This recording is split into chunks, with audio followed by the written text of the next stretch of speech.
কিরে নাসরিন, তোর প্রিয় বান্ধবী এখনো তো এলো না? সেটাই তো ভাবছি, এখনো কেন ও দেরি করছে? এতক্ষণে তো ওর এখানে পৌঁছে যাওয়ার কথা। দেখ, হয়তো তোর আশিকি তোকে ছেড়ে অন্য কাউকে পেলো, তাই হয়তো তোর কথা ভুলেই গিয়েছে। না না, এরকম কোনো কিছুই হবে না।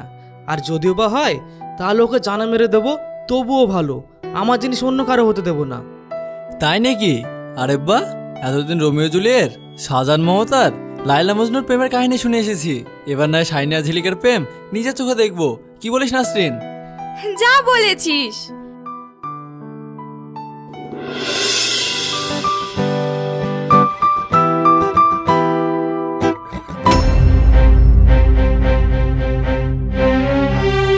অদ্ভুত ছেলে তো, তোমার চোখ নেই? তুমি চোখে দেখতে পাও না? কোথা থেকে যে এসব আসে?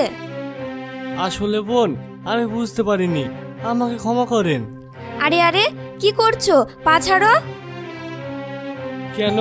আমি আপনার কাছে ক্ষমা চাইছি। ক্ষমা? থাক ভাই, তোমাকে আর ক্ষমা চাইতে হবে না।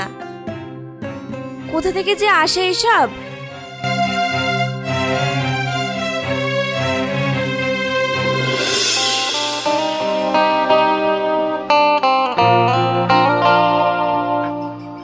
কি রে, তোর আবার কি হলো? আস্তে নাস্তে মেজাজ গরম। আর বলিস না, কলেজে ঢুকতে না ঢুকতেই এক রাম ছাগলের সাথে। রাম ছাগল কলেজে? রাম ছাগল কোথায় পেলে তুই? কই, আমরা তো দেখতে পাচ্ছি না। তোরাও না? রাম ছাগল বলে কি সেই রাম ছাগল? তাহলে? আরে, কলেজে একটা নতুন হাদাগোবা ছেলে এসেছে, আমি তার কথাই বলছি। এই ব্যাপার? কি বললে? ছেলেটা হাদাগোবা? মানে ঠিক কেমন টাইপের? মনে হচ্ছে কোনো গ্রাম থেকে এসেছে। গ্রাম থেকে এসেছে? তার মানে গ্রামের ছেলে? আমার না গ্রামের ছেলে খুব ভালো লাগে। গ্রামের ছেলেরা কত সহজ সরল হয়, সত্যি ভাবলেই অবাক লাগে। ওরা আমাদের থেকে একেবারেই অন্যরকম। হয়েছে, এবার থাম। তোর কথা শুনে মনে হচ্ছে গ্রামের নাম শুনেই তুই ওই ছেলের প্রেমে পড়ে গিয়েছিস। তবে ধৈর্য হারিও না মা, কলেজটা খুবই ছোট, তাই উইটেনের সাথে ঝিলিকে যখন ধাক্কা লেগেছে ঠিক তোমারও লাগবে। দেখ, আবার শুরু হয়ে গেল না তোর?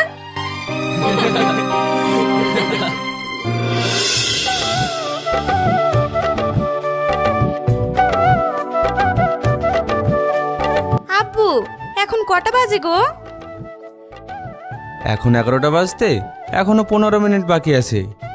ঠিক আছে, আমি তাহলে এখন যাই। যাই মানে কি? তুই খাবার খাবি না? না মা, এখন আর খাবো না, এমনিতে অনেক লেট হয়ে গিয়েছে। নিশ্চয়ই এতক্ষণে ওরা কলেজে পৌঁছে গিয়েছে, তাই আমার আর লেট করলে হবে না। শোনো, এত তাড়াতাড়ি কলেজে যাচ্ছ, আগ্রহ দেখে এটা খুব ভালো কথা, কিন্তু একটা কথা মাথায় রাখবে, আমি একজন স্কুল মাস্টার, তাই এই পাড়ায় আমার খুব ভালো একটা সম্মান আছে। তাই আমার মনে হয় তোমার এই মনোযোগটা শুধু পড়াশোনা থাকলেই আমি বেশি খুশি হব। ও নিয়ে তুমি চিন্তা করো না, আমি এমন কোনো কাজ করব না যাতে তোমার সম্মানের ক্ষতি হয়।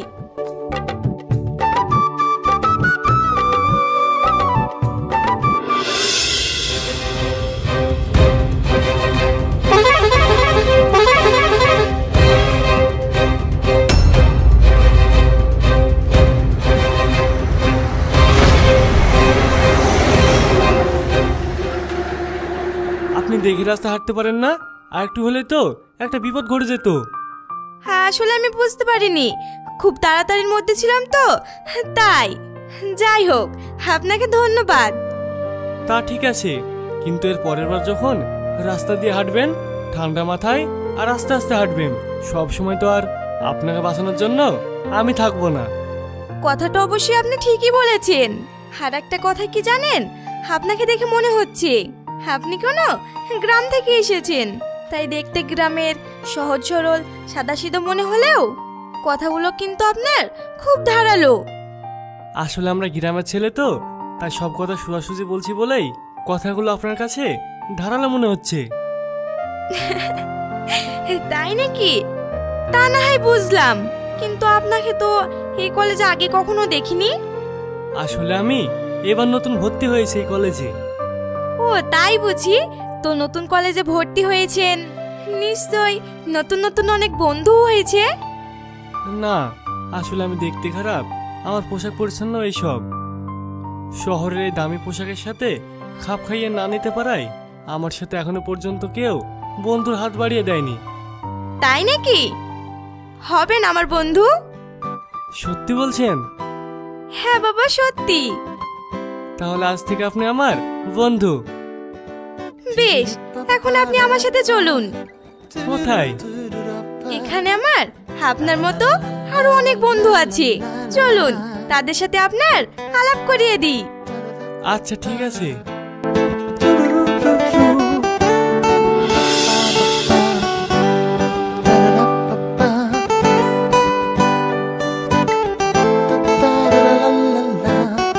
কি রে, আজ এত তাড়াতাড়ি আসলি যে? এখন না এসে আর একটু পরে আসলেই পারতিস। কলেজের গার্ড তালা লাগিয়ে বাড়ি চলে যেত। এবার তোর একটু থাম, চল তোদেরকে নতুন একজন মানুষের সাথে পরিচয় করিয়ে দিই। নতুন মানুষ? সে আবার কে? এই যে এটা হলো আমার নতুন বন্ধু, এর নাম সুরজ। আর সুরজ, এটা হলো আমার বন্ধু সুফিয়ান, এটা শাহিন, আর এ হলো ঝিলিক। তুমি? আপনি ওকে চেনেন নাকি? হ্যাঁ চিনি। আপনি যতটা ভালো মানুষ, ও আপনার মতো না। আরে ঝিলিক, ও তোকে চিনলো কি করে? ওই যে সেই দিন তোদের যার কথা বলেছিলাম না, ও সেই। ও বুঝেছি, তাহলে এই হলো সেই ট্রেন যে স্টেশন না মেনে যেখানে সেখানে ধাক্কা মেরে দেয়। তো বস, কোনো চাপ নিও না, আমরা আছি না, তোমাকে সব শিখিয়ে দেব কখন কোন স্টেশনে থামতে হবে।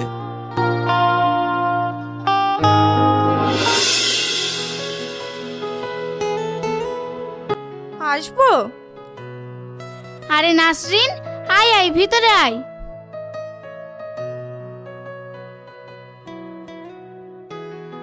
কি রে মা, তোর মুখটা কেমন লাগছে? কিছু হয়েছে? আসলে আব্বু, আমি তোমার কাছে একটা অনুমতি নিতে এসেছি। অনুমতি? কিসের অনুমতি? আর কিছুদিন পর আমাদের পরীক্ষা, তাই কলেজ থেকে কিছু গ্রুপ স্টাডি করতে দিয়েছে। আর সেই জন্য আমরা সবাই ঠিক করেছি যে আমরা সবাই মিলে সুফিয়ানের বাড়ি যাব, তাই তোমার কাছে এসেছি। গ্রুপ স্টাডি করবে, খুব ভালো কথা, কিন্তু মা তুমি তো খুব ভালোভাবেই জানো যে আমি আবার কারো বাড়িতে যাওয়া পছন্দ করি না। তাহলে তুমি বরং একটা কাজ করো, ও সব বন্ধুকে ফোন করে আমাদের বাড়ি আসতে বলো। কথাটা তুমি খুব একটা খারাপ বলনি নাসরিন, তাহলে তুমি তাই করো, ওদের সবাইকে আমাদের বাড়ি আসতে বলো। ঠিক আছে আব্বু।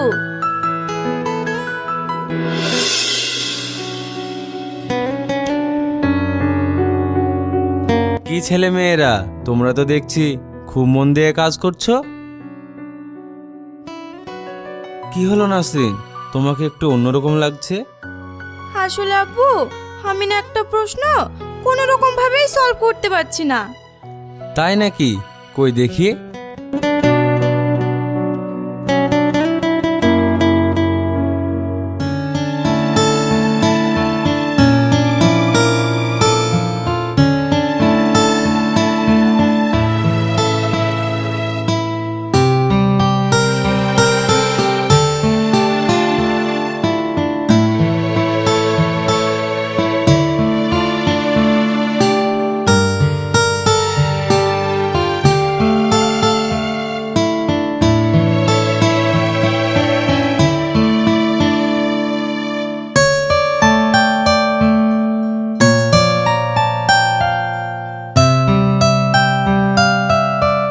কই দেখি। থাক ভাই, ছেড়ে দে, আমরা এতজন যখন আর পারলাম না, তুই আর বৃথা চেষ্টা করিস না। ও যখন বলছে তখন না একবার দিয়েই দেখ।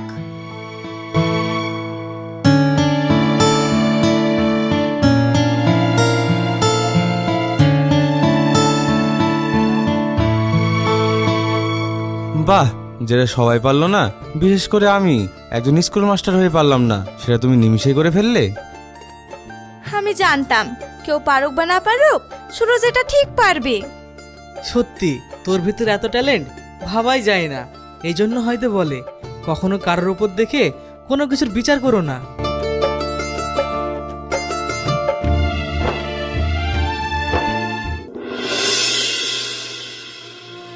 দেখো সুরজ, দেখতে দেখতে মাঝখানে কতগুলো দিন পার হয়ে গেল। আমরা কি কখনো ভেবেছিলাম সে দুজন দুজনের এতটা কাছে আসবো? সে তুমি ঠিকই বলেছো। আসলে কি বলো তো, এই সব কিছু হলো কপাল। আচ্ছা, তুমি বলেছিলে না যে তুমি কিছুদিনের জন্য বাড়ি যাবে? হ্যাঁ, যাবো তো, আর 2 দিন পর। আচ্ছা, তুমি চলে গেলে আমি তোমার সাথে যোগাযোগ রাখবো কি করে? আর তোমার তো ফোনও নেই। যদি আমি তোমাকে একটা ফোন দিই তাহলে কেমন হবে? তার কোনো দরকার নেই। আসলে কি বলো তো, আমরা যেখানে থাকি সেখানকার অর্থনৈতিক ব্যবস্থা খুবই কম। ওখানে না আছে কোনো কারেন্টের ব্যবস্থা, না আছে শুদ্ধ পানির ব্যবস্থা। তাই তো আমি এখানে এসেছি, একদিন পড়াশোনা করে অনেক বড় হব, আর বড় হয়ে গ্রামের সমস্ত অভাব দূর করব। তাই নাকি? বাহ, এ তো খুব ভালো কথা। তবে তুমি চিন্তা করো না, আমাদের ওখানে মানুষের সাথে যোগাযোগ রাখার জন্য একটা ব্যবস্থা আছে। আচ্ছা, কি ব্যবস্থা? চিঠি। আমি যতদিন ওখানে থাকবো প্রত্যেক মাসে তোমাকে একটা করে চিঠি পাঠাবো। সত্যি? আমি প্রতি মাসে তোমার চিঠির অপেক্ষায় থাকবো। মাঝে মধ্যে আমাদের জন্য একটি চিঠি পাঠাতে বলিস। যতই হোক আমরাও তোর বন্ধু নাকি। তুই একেবারে ঠিক বলেছিস। আসলে সত্যি কথা বলতে আমি ভেবেছিলাম রোমিও জুলিয়ের, শাহজাহান মমতাজ, লাইলা মজনুর পরে হয়তো সাইনা ঝিলিকের লাভ স্টোরি দেখব, কিন্তু না, এখন দেখছি সব ছেড়ে নাসরিন আর সুরজের প্রেম দেখব। উফ, তোর এবার থাম তো, সুযোগ পেলেই না। তাহলে বন্ধু যাচ্ছিস, যা, যত তাড়াতাড়ি সম্ভব ফিরে আসিস। আমরা তোকে খুব মিস করব। আমিও আপনাদের খুব মিস করব। দাঁড়া, কি বললি? আপনি? আমরা তোর কে হই? কেন? এমন ভাবে কথা বলছিস মনে হচ্ছে আমরা তোর বাপ দাদু হই। শোন, আমরা তোর বন্ধু হই। কতবার বলেছি তুই আমাদের তুই করে বলবি। শোন, এবার যখন গ্রাম থেকে ফিরে আসবি তখন কিন্তু এসেই তুই বলে কথা বলবি। আর যদি আপনি বলে বলেছিস না, তাহলে কিন্তু এক ঘুষি মেরে তোকে আবার গ্রামে পাঠিয়ে দেব। আর হ্যাঁ, গ্রামে গিয়ে কিন্তু নাসরিনের কথা আবার ভুলে যাস না। কথা মতো প্রত্যেক মাসে একটি করে চিঠি অবশ্যই পাঠাবি। আর সেই চিঠিতে কিন্তু আমাদের কথাও লিখবি। হ্যাঁ, ঝিলিক কিন্তু ঠিক বলেছে। দাঁড়া দাঁড়া, এবার তোরা থাম। এবার নাসরিনকে বলার সুযোগ দে। আমি নতুন করে আবার কি বলবো? আমার তো একটাই বলার, ভালোভাবে যেও, আর আমার জন্য অবশ্যই চিঠি দিও, আর যত তাড়াতাড়ি সম্ভব ফিরে এসো। বাস চলে এসেছে, এবার আমি আসি। সবাই নিজের নিজের খেয়াল রেখো, আর আমি তোমাদের কথা রাখতে খুব শীঘ্রই ফিরবো।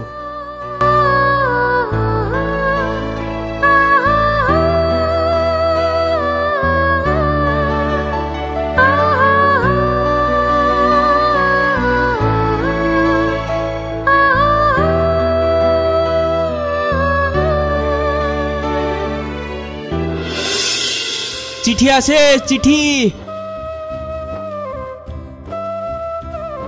চিঠি? কার চিঠি? নাসরিনের নামে। ও, আপনি একটু দাঁড়ান, আমি ওকে ডেকে দিচ্ছি।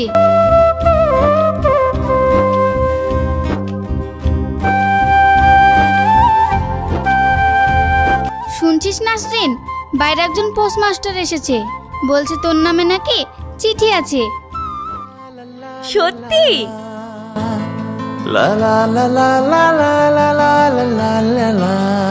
আমার নাম নাসরিন, কই চিঠিটা? এবার তাড়াতাড়ি দেন দেখি। দিচ্ছি বাবা, দিচ্ছি। মনে হচ্ছে চিঠিটা নেওয়ার খুব তাড়া। এখানে সই করে দাও।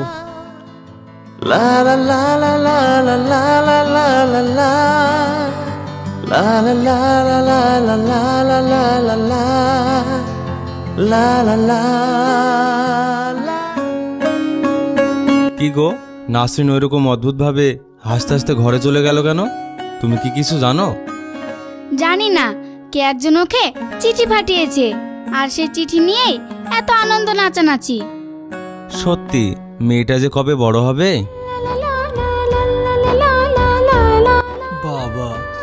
আমার প্রিয় নাসরিন। আশা করি তুমি খুব ভালো আছো, আমিও খুব ভালো আছি। এখানে আমার তোমাকে ছাড়া একটা মুহূর্ত ভালো লাগে না। তাই নাকি?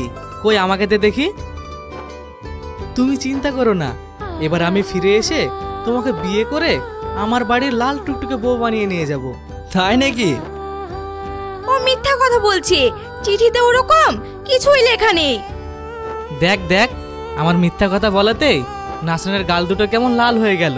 যদি সত্যি কথা বলি তাহলে কি হবে? কেন? এখন তো লাল হয়েছে, আর সত্যি হলে ও পুরো লজ্জায় পাগল হয়ে যাবে। যা, তোরা যে কি বলিস। চিঠি আছে।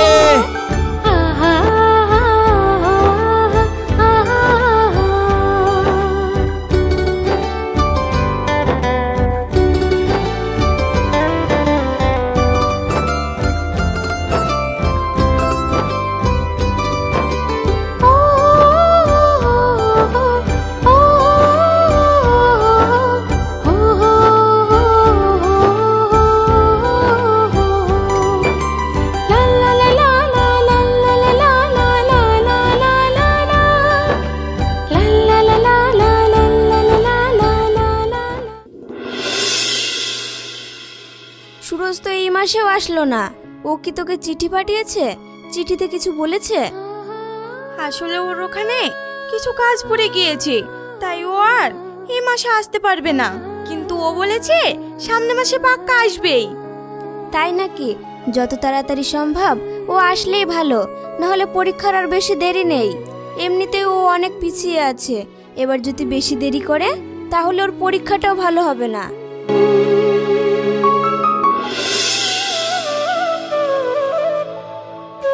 কি ব্যাপার সুরজ, কোথায় যাচ্ছ? এই সামনে একটু যাচ্ছি। রাস্তায় একটু সাবধানে চলাফেরা করো বাবা, গ্রামের অবস্থা খুবই খারাপ।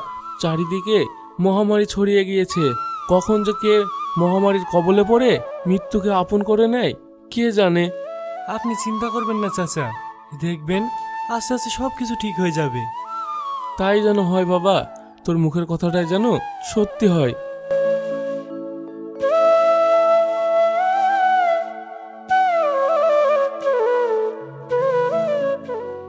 আয় বাবা, এসেছিস? এতক্ষণ তোর অপেক্ষায় ছিলাম। তাড়াতাড়ি হাত মুখ ধুয়ে আয়, আমি তোকে খেতে দিই। ঠিক আছে মা। এই নে বাবা, পেট ভরে খেয়ে নে। গ্রামের যা পরিস্থিতি জানি না তোকে আর এইভাবে মন ভরে নিজের হাতে খাতে পারবো কিনা। কি যে বলো মা, আমি থাকতে তোমার কিছু হতে দেব না। তাই নাকি? অনেক হয়েছে, এবার খাবারটা খা দেখি।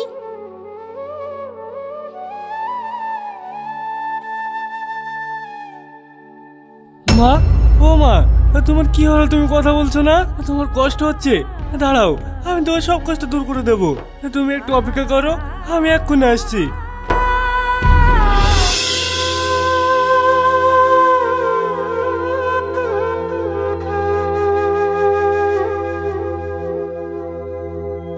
আচ্ছা চাচা, আর মাকে কেমন দেখলেন?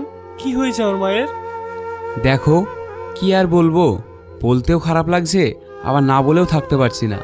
আসলে সুরজ, তোমার মাও গ্রামের আর কয়েকজনের মতো সেও এই মহামারী রোগে আক্রান্ত। আচ্ছা, এই মহামারীর থেকে বাঁচার কোনো উপায় নেই?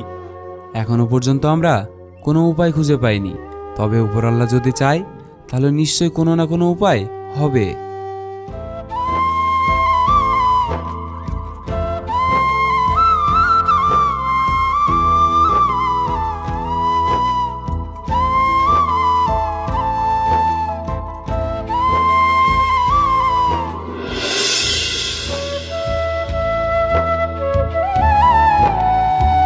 আচ্ছা কাকিমা, নাসরিন ঘরে আছে? হ্যাঁ আছে। আজ 2 মাস হলো।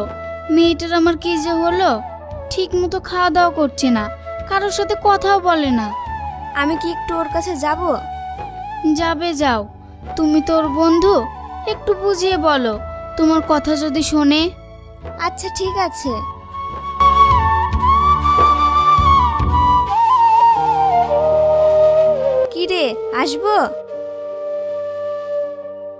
আরে ঝিলিক তুই আয়। তোর কি হয়েছে? তুই আর আগের মতো বাড়ি থেকে বেরোস না, ঠিক মতো কলেজ যাস না, আবার শুনছি কারোর সাথে কথাও বলিস না। আসলে কি বলবো বলতো, 2 মাস হয়ে গেল এখনো পর্যন্ত সুরজের চিঠি এলো না। আগে চিঠিতে বলেছিল যে গত মাসে এখানে ফিরবে, তাও এলো না। ওর সাথে মোবাইলের মাধ্যমে যোগাযোগ করব তারও ব্যবস্থা নেই। আমি আর কোনো রকম ভাবে নিজেকে আটকে রাখতে পারছি না। তুই অত ভেঙে পড়িস না, দেখবি সব ঠিক হয়ে যাবে। হয়তো ও কোনো ব্যস্ততার ভিতরে আছে, তাই তোকে চিঠি পাঠানোর সময় হয়ে ওঠে না। সত্যি কি তাই, নাকি ওখানে গিয়ে আমাকে ভুলে গিয়েছে? তুই বেকার ওইসব কথা ভাবছিস। দেখ, সুরজ মোটে ওই ধরনের ছেলে না, তাই ওইসব ফালতু কথা ভেবে নিজেকে আর কষ্ট দিস না। কাল আমরা তোকে নিতে আসবো, তুই রেডি হয়ে থাকিস।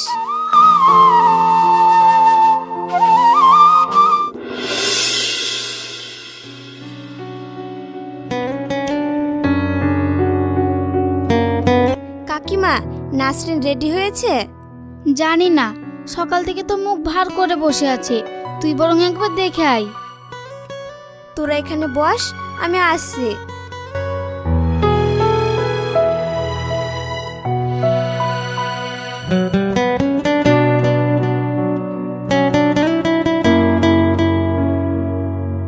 আমাকে 1 গ্লাস পানি দাও তো।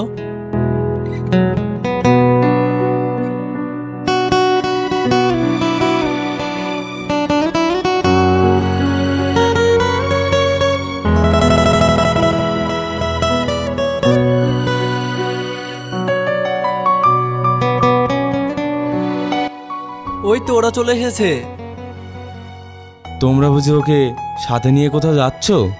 হ্যাঁ, আসলে আমি ওদের বলেছিলাম, ও তো বেশ কয়েকদিন একা একা ঘরে বসে আছে, তাই যদি একটু সবার সাথে মিলেমিশে মনটা ভালো হয়। তা বেশ ভালো কথা, যাচ্ছে যাক, কিন্তু হ্যাঁ, যাওয়ার আগে ওকে চিঠিটা দিয়ে দাও। চিঠি?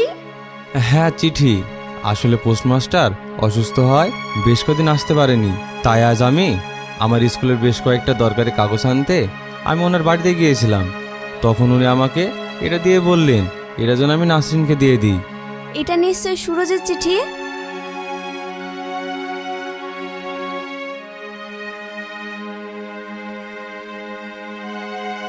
প্রিয় নাসরিন, আশা করছি তোমরা সবাই ভালো আছো আর ভালো থেকো। ভেবেছিলাম তোমাকে আর চিঠি লিখবো না, কিন্তু পরে আবার ভাবলাম আজ যদি তোমাকে সত্যিটা না বলি তাহলে হয়তো সারা জীবন তুমি আমার চিঠির অপেক্ষায় থাকবে। তাই ভাবলাম কষ্ট হলো সত্যিটা জানানো শ্রেয়। আজ আমি তোমাকে যে চিঠিটা লিখছি সেটা তোমার হাতে পৌঁছানো পর্যন্ত আমি হয়তো তোমাদের মাঝখানে থাকবো না, কারণ আমি এতদিন তোমাকে মিথ্যা বলেছি। আমি কোনো বিশেষ কাজের জন্য এখানে আটকে যাইনি। আমাদের গ্রামে এক ভয়ঙ্কর মহামারীর দেখা দিয়েছে, আর এখানে কোনো প্রাথমিক চিকিৎসার ব্যবস্থা না থাকায় বহু মানুষ মারা গিয়েছে, আর তাদের মধ্যে আমি আমার মাকেও হারিয়েছি। আর এখন আমার মৃত্যুর দিন গোনা শুরু। আর মৃত্যুর আগে তোমার আর ঝিলিক সুপিয়ানা শাইনের কাছে আমার একটাই চাওয়া, যে কাজ আমি করতে পারলাম না, যে পড়াশোনা করে অনেক বড় হয়ে এই গ্রামের জন্য কিছু একটা করব। আমার শেষ চাওয়াটা যেন তোমরা পূরণ করো, যাতে পর থেকে এই ভয়ঙ্কর মহামারী কবলে পড়ে আমার মতো কাউকে জীবন না হারাতে হয়। আর একটা কথা, মৃত্যুর আগে পর্যন্ত আমার তোমাদের সবাইকে খুব মনে পড়বে। ব্যাস, এটুকুই আমার বলার ছিল। আর আমার বিশ্বাস তোমরা এই মৃত বন্ধুর শান্তির কামনার জন্য শেষ ইচ্ছা পূরণ করবে। এই বলে আমি আমার লেখা শেষ করলাম। ইতি, তোমাদের গ্রামে সে সহজ সরল হাদা কাবা সুরজ। আর হ্যাঁ, মৃত্যুর আগে তোমাকে আমার শেষ স্মৃতি হিসাবে দিয়ে গেলাম আমার লেখাই শেষ চিঠি। সুরজ!